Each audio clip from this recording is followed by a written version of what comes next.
So in the last section, we talked about login test, and there we saw how the login test was passed manually. Now we are going to do the same thing through the Excel sheet. That means we'll read the data from the Excel sheet and we'll try to run the test case. So before reading the data, you need to know that how we read an Excel file in Java. So let's see that. So this is the most important part of code because it's completely new thing. And as well as you need to know how things are working here, and so that you can use that particular thing in your code. Now, this is the code for ReadExcel file. So I'll copy the codes from here and then I'll explain you in details what these points means, or basically what I'm doing in each and every method. Then I'll talk about it as well. Now, one more thing here that you need to know is about the Excel sheet. Just this is the theory part that you need to know about the Excel sheet. That is in Apache POI is basically the dependency that helps you read this Excel file in Maven project structure. So you remember in beginning we added a dependency named as Apache POI. So basically let's understand what is this Apache POI. It's an open source Java library for often utilized to create and handle Microsoft Office based file. User can leverage POI to perform various operations like modify, create, display, or read on certain file formats. Since Java does not offer built-in supports for Excel files, tester needs an open source API to work with it. Apache offers such a Java API. So basically, Java is not supporting the Excel files by default. So we need to add these APIs or just these dependencies to run these Excel files. So if you talk about what are the classes that basically used here. So in this, you'll find we use basically two main classes, HSSF workbook. This method of the class is used to read or write data of the Excel file in .xls format. So basically the read and write data will take place because of this class. And XSSF workbook method, this class used to read or write data of Microsoft Excel and Open Office XML files as well. So basically both these classes helps needed for to read our Excel file. Now, the next point is read data from Excel sheet. So Selenium is widely used automation testing tool for web browser testing. So the Java programming language provides different classes or interface to perform file, manipulates action. Apache POI libraries are used to perform such operations. So basically to read the Excel sheet, basically there are different classes and interface here that helps to read the data from the Excel file.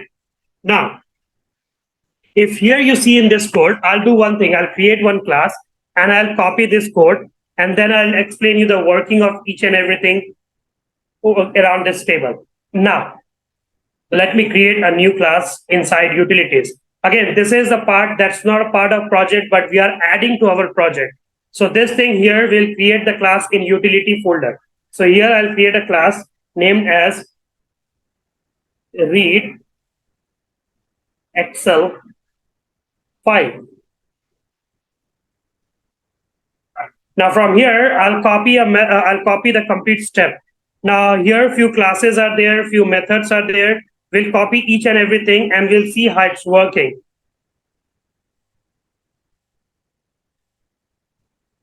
So let me copy from here itself. Yeah. From here till end. And paste it inside the class. Now, before doing anything, you have to add the Excel file to your test data folder. So you remember in beginning, we created a folder as test data. And in this Excel file, basically we are having one sheet here, Excel sheet here. And in this, I'm having two different usernames and password. And we'll see how to use this username and password. So right now, what to do? Just this is the Excel file that I'm going to use. So I'll right click over here, copy this from here, get back to my project. And in this test data, I'll paste it here. So once the Excel file is pasted here, then easily we can read this Excel file. Now, once you come here, first let's import all the things like first file input stream. Let's import this. Next one is XSF workbook. Let's import this. Again goes for this class. Let's import this as well. And now for row and cells. After this, the next thing that we will do here is, now this was the classes that we have to import, and rest is fine. Now here you see I have created multiple of methods. Now what's the use of these methods? So basically I have created one as get cell value. Again, the next one as get row count, and the third one as get column count. So basically I'm doing three things here. First, in first three methods I'm doing, like I'm getting the cell value. That means the value of that particular cell. That's what I'm trying to do here. Like this particular cell, I'm trying to get the value of that particular cell. Next one, I'm trying to count how many columns are there and how many rows are there. Now you'll say, what's the use of doing this? Why to count these many rows? Why to count these columns?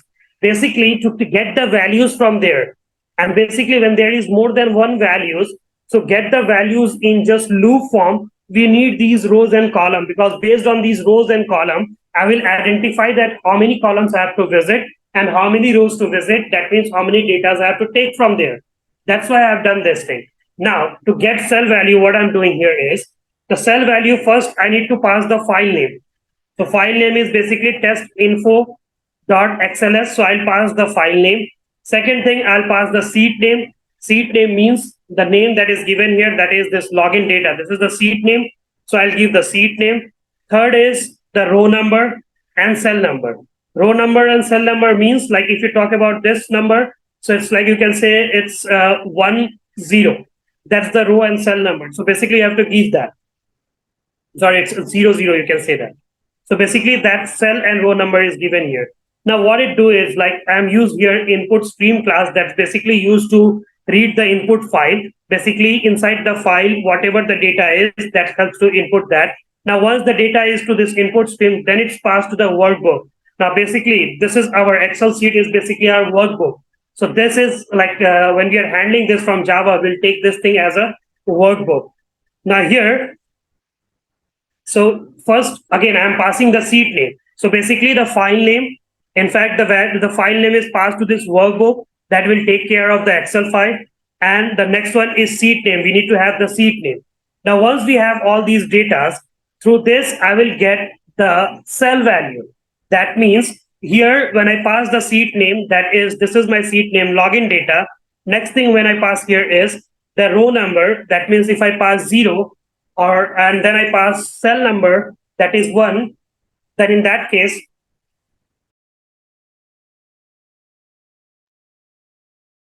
basically it will give me the value of that particular cell and in that row.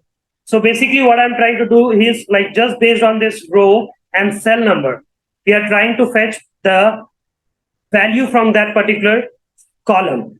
Now, when I get the row count, basically to get the row count, again, the same steps are followed here, passing the seed name. So first you see these three steps are basically the same. Now, what's new added here is I am trying to count the numbers of rows here. So just to count this number of rows, I will do excelc.get row number. So this will give me the row number. Then I say +1. That means if I get the row number as 2, then I do +1, that is 3. So that the row number goes this way, 1, 2. So at least I will have 3. So I can make the loop working that way, that it will work one less time. So basically here I have kept the return type as int, because once I get the count of row number, that particular count of row number should be returned here. And same is the way for the cell count. This time I'm trying to get the less cell number. So basically if I have 5 cells, so that means I have 5 cells. So the last cell number will give me the last 5 cell number. So by default, I'll get the last cell. So now once I have the last cell count, so I can easily go through the backward part, like whatever the cells are in backward. That's why we are doing this. Now, in this part, it's like get string data. And the next one is get string data and get numeric data. Now here, these three methods are created just for purpose. Now this is when I'm going in loop form. That means I want to, I have some around 5, 6 rows, columns, and then I'm going through in loop column. Now if think about, we have just one column, or you say just here, if you see, we can easily manipulate data from here. It's like, this is one column. I can pass the column number as well as row number straight away. again a column number, a row number straight away. So in that case, what we do here, we create a method with this get string data. So basically it will give you the value inside that seat just based straight away passing the row and column number. In this case, it's like when you have multiple of columns and rows, like if you think about this seat is completely full, some around you have data till 19th column and again the 19th row, and I think about column like till 11th and column. So now in this case, it's very difficult to know the exact column number. So what we do there, it's like we take the count of column number and row number, and then accordingly we take the data from there. Now, if we have limited data, then straight away I can pass the column number and row number and take the value. Now, if you watch these two methods, it looks similar. But if you will see here, the value that I pass here is here in seat index. That means seat index means like right now I have one seat. If I'll add one more seat to this, so it's like it will be first index will be 0, second index will be 1. And second one method is similar, just the thing that changes here is seat name. So I have both the options here based on the seat index, based on the seat number. So in this case, if you have any string value, take the string value, return the string value. If in case you have numeric data, then in that case, I have created this method for numeric data. So here, if you see the return type is double. So if you have any numeric data and you want to fetch that numeric data straight away, then in that case, you have to return that double form. So that's how it will return you the value in form of double. So basically three methods. First is get string data based on index number, get string data based on seat number, and get numeric data based on seat name. So basically these three methods. And the last three methods, that is get column count, get row count, as well as get cell value, is based on that if you want to take the value of some specific cell, straight away you can take that. If you want to take the values in rows, basically in loop form, that means you want to go through multiple data, then basically you will need there the row count and column count just to track each data in sequence. That's all the difference. So basically this code will look like a bit like too much of coding or just to understand. But if you follow, you see mostly the steps are similar. So just you have to understand that what these three steps are doing, and these three steps are similar in all cases. Just what changes is based on our requirement. Here I wanted the cell value, so I passed the cell numbers and all. Here I wanted the row number, so I passed the row number and got that. So code is very simple. Just you have to read it and try to find the logic. You will easily get the concept here. So this is how you write the code for an Excel file. Now in next section, we'll try to read data. That means here we have data, and we'll try to read these data and perform the login process and just see how these data are traveling. So right now, if you see the data here are manually passed. That means I'm passing it here manually, like value wise. Now, if I want to read this data from the Excel sheet, how will I read? That we'll see in next section with a new test case, just performing the same login thing, but through the Excel sheet.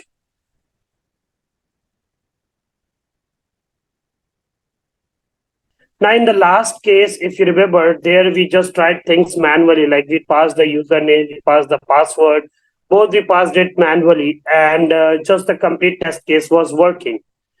Now, the same thing, what we are trying, we'll try in form of data-driven testing. Now, if you know what is data-driven testing, it's a part of TestNG where we are trying to drive the data, where we are trying to pass multiple data. So here we are going to see two things. First, the values that we are passing, it's manually passed here. So we'll try to read this from the Excel sheet. And next, we'll create a data-driven method where we will try to run the test case. So that's the two cases that we are going to do here. So now, let's understand. So the first thing is, we'll create a data-driven method. Now, in last section, we have also covered that Excel section where we are trying to read the data, and just we created code for that. Now we'll see how we can use that data. So if you remember in that section, we said we just checked how this data in Excel sheet is reading. So right now, the data in our Excel sheet is this two. That means I'm taking two username and two password. first username. Now in this case, I'll keep the username and password same, just to see whether this reading the Excel sheet is working fine or not. So here the username and password, these are two values in this case. Now here, this is the ReadExcel file that we have done in last section, where we are trying to read the Excel file, where we talked about get cell value, row count, columns, as well as if we want to read a specific section, how we can read that. So now we'll see how we'll use them. So in this case, I'm going to create a data-driven method. So I'll just take the code from here, and it's completely TestNG concept. So it's easy for you to understand because we have already used this thing in TestNG. So now here, I'll import this data-driven. So take your mouse over it and import this data-driven and give the name to this data-driven. Now read this Excel file. So you have to import this also because this is in utility section. Now, once everything is done, here what we are doing is, you see here we have multiple of columns. So what we have to do is we have to identify that which this column starts from where and what data we have to put here. So for that, first we are taking the count of row and then the count of table. While taking this count, we pass the file name as well as the name of sheet, the sheet in which this file is. So if I open this, you'll find that basically the file name as well as the sheet. The sheet name comes here below. If you find the sheet name, it's here. This login data is the sheet name. And these are in two different rows and columns. So it's very important to read the rows and column so that we can iterate back, or you can say we can run this thing in loop, because right now we need all these data. So it's like the loop is the thing that we will use here. Now, file name, basically you see here I've created a string file name where I'm trying to read the file in test data. So basically if you see here in test data, you have this file. So just to read this file, I'm using system.get property. So this will read this test info file. Once this file name is here, then we can easily get the count of the rows and columns. Now, once these rows and columns counts are here, the next thing what we are going to do is we are going to create a string data array. Now, you know about data providers. Basically, the data are stored in array form. So that's what we are doing. We are trying to store data in array form. Now, if you are familiar with the array indexing, it's like indexing starts if you are doing a multiple dimensional array. Then the indexing will be in this form 0, 0, 0, 1, 0, 2, again 1, 0, 1, 1. So basically, I'm doing that. So if first row its count is it's 2, so I'll do that 2 minus 1. So that will start from 1, and the next column I'm keeping it same. So basically, that's how I'm initializing the columns and rows so that the values pass here. Now, from where these values will come and all, we'll see that. And also the reason behind this mentioning these rows and columns here is I'm defining the size of this array. So if the row is 2, then 2 minus 1 is 1. So indexing starts this way in Excel sheet 0, 1, 2. So it will be like 1 rows and 2 columns. So basically I'm giving the size of this array. Now once the size is defined, then I'll put the values inside it. So in this looping, first what I do, I take the row count. Now I take the row count because the values will travel this way. First row, second row, again first column, second column. So for that, we need this row and column, both the values. So first, if you see the values are in this way, in the first column, you have two, in the first row, you have 2 columns. So that means first, it should be like this. It's like first row, 1. If you talk about the indexing, it should be like this, 1, 0, 1, 1. So row stays same and column values keeps changing. Again, this one, 2, 1. Again, you see, it starts from beginning. So that's why we have put this loop. And this is the logical part. So you have to think about it, that how you can design the loop. The numbering is why I'm saying the indexing number is. So this will help you to create logic. Basically, you will know that at which index basically you are targeting, so that you can understand from where to start the loop and these column values from where to start. So if row starts from 1 and column from 0, so the first index will be like 1, 0. And now once that is done, then I have to pass the data here. Now, if you know the indexing of data in data type, basically in array, so you will know this section as well. Now, through this Excel file, I'm trying to get the value from the cell. So if you see this Excel file method here in this get cell value, we have to pass the file name, seed name, and the row value as well as the cell name. So basically, cell number. So basically, that's what I'm passing here. Now, if you talk about this cell number, this is basically a column number. So this is the row number, this is the column number. Both we have to pass it here. So now in the first looping, it's like I'm passing the first row value and then the column value. And this loop will work till this condition gets false. So this loop will work twice, and that's why we'll get the value in the first row. And the same again, second time the value will change here, and again, second time the loop will work, and accordingly the column will start from 0 to 1. Again, the values will go in that direction, and I will get the values in both the rows. That's what this particular logic is. So I hope the logic is clear. If not, then write the logic somewhere and try to understand it. You will get the clear concept of it, how the logic is working. If you follow this for loop, you'll get the complete concept from here. Now, the things that we have to change here is, first, I have already created a data provider type of method that's there. I have named the data provider. Now, the values that come here, I have to apply this to my method that is verify login. Now, just to apply here, what we have to do in verify login, here in verify login, just you have to first add this step where you will say where you will be able to use data providers. So I've also set the priorities so that in future, if you're adding any new method, you can easily put these priorities one after another. And again, data provider, I have passed the name of data provider. Now, the next thing, I'll comment this section right now because I don't think this is of any use. Or we can do one thing. It's like the complete thing. Let's keep this one for our further reference. I'll create a new class. And that class, I'll name it as login test driven data. And few things I'll copy the same from here. Like I'll copy everything same from here and put it here. And here I'll try to extend the base class. So it's nothing that there we have done manually, and here the same thing I'm doing it through like reading the Excel sheet, or you say it's like we are doing it dynamic. That's the difference here. So it's like if both the things are here, in future you can refer that, okay, this was how it was working in the past. Now this is how it's working in present. So that's why I'm not removing these section. I'm keeping it as it is. So just as it was, I'm keeping it that way. So let me remove this part as well. Fine. Now for the same thing, let's focus here in login data-driven testing. So here, now the file name is defined, the test annotation is defined, the method is defined. This username and password, I'm going to comment these two because I want data dynamically. So these two are commented.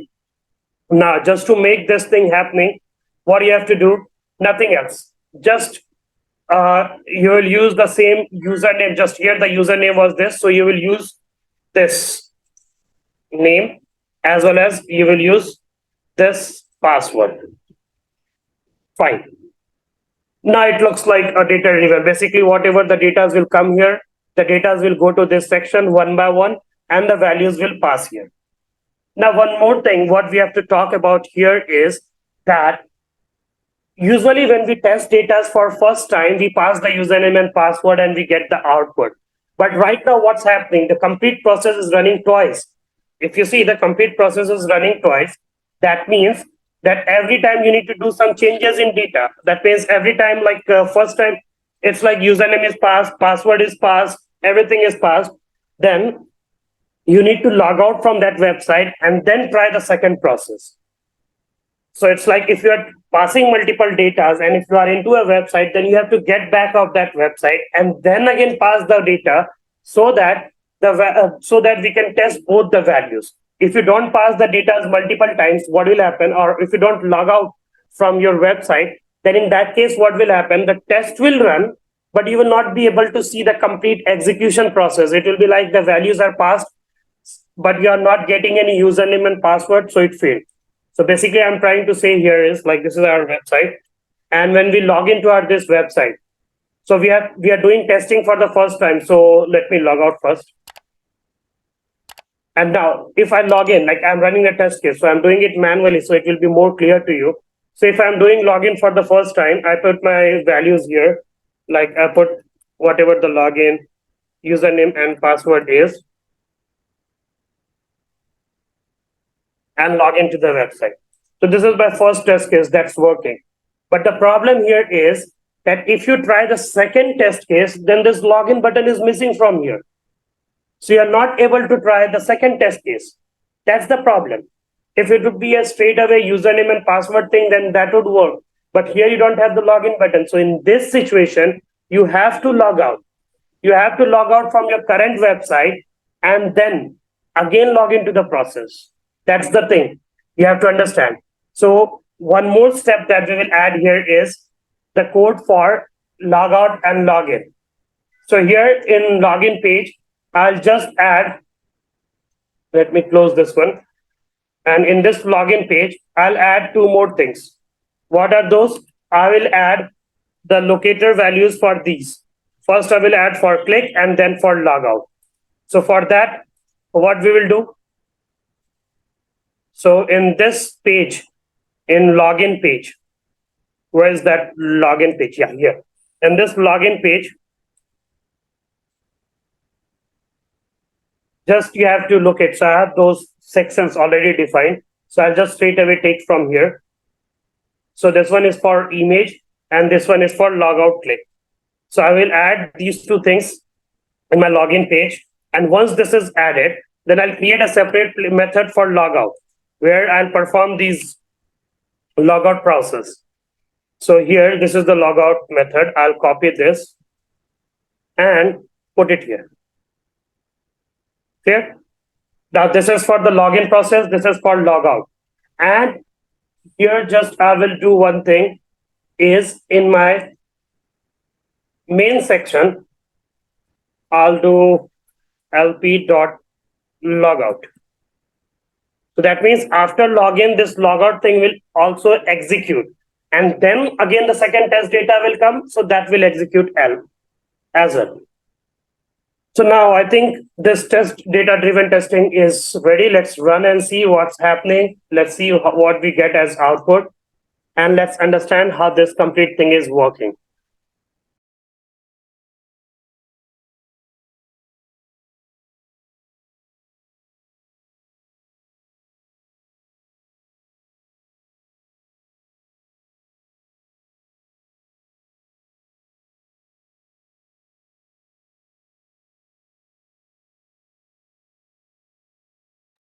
So for first time, it's logged in.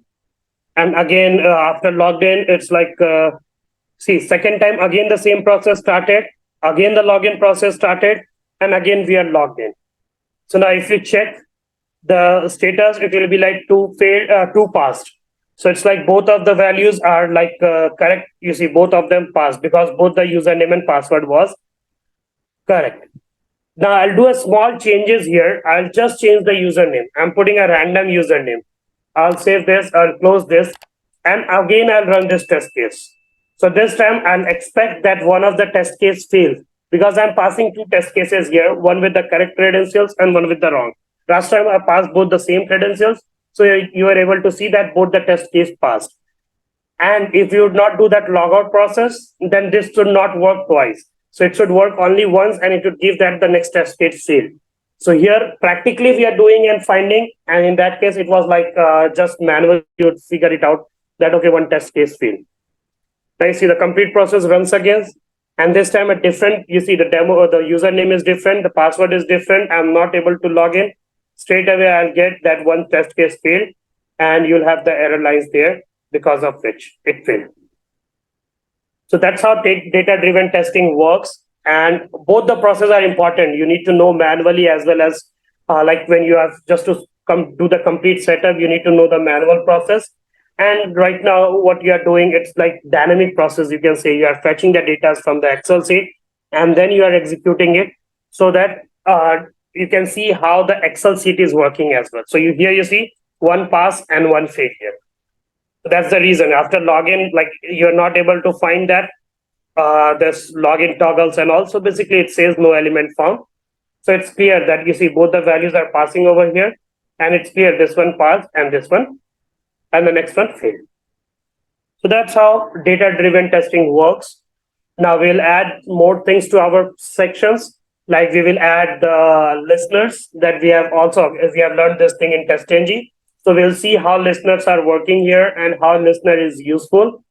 And then we'll see how we can get screenshot as well of our sections which we are not using, or you can say the sections basically that causes error, that we will see in another section.